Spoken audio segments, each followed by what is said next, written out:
ቤተሰቦች እንዴት ናችሁ? ዛሬ በሚገርም ርዕስ ተገናኝተናል።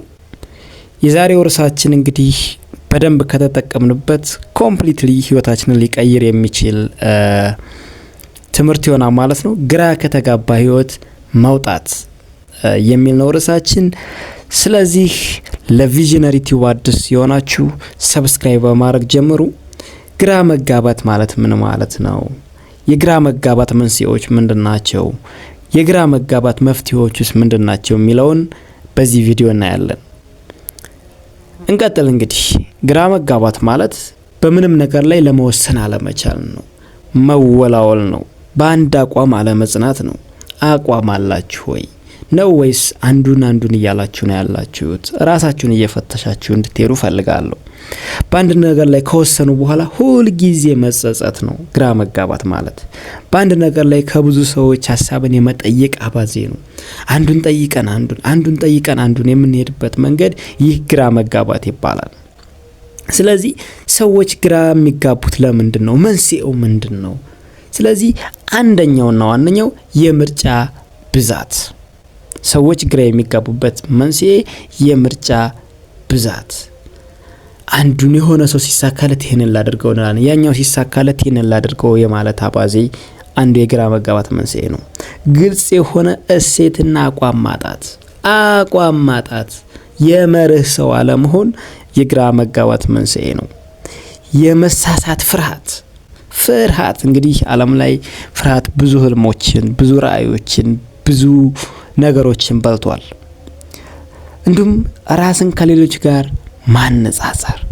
እኔ እኮ አልተሳካልኝም፣ እከሌ እኮ ተሳካለት። እኩል ነው የተማርነው፣ እኩል ነው እየሰራን ያለነው፣ አንድ መስሪያ ቤት ነው እየሰራን ያለነው፣ ነገር ግን እኔ የተሻለ ውጤት እያመጣው አይደለም የማለት አባዜ ነው። ኦኬ፣ ስለዚህ ታዲያ ግራ ከተጋባ ህይወት እንዴት እንውጣ ነው?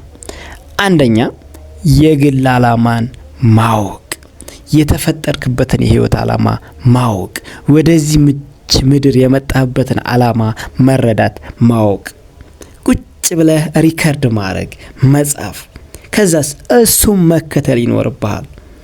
ማንነታችንን መቀበል።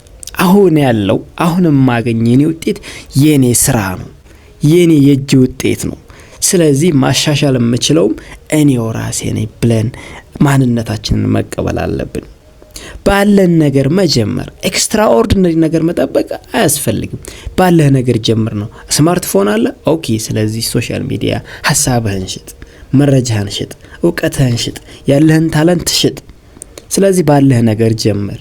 ብዙ አትመኝ። ያለህ ነገር ላይ ጀምረህ እያሳደግክ መሄድ ትችላለህ። እንዲሁም ደግሞ የመርህ ሰው ሁን።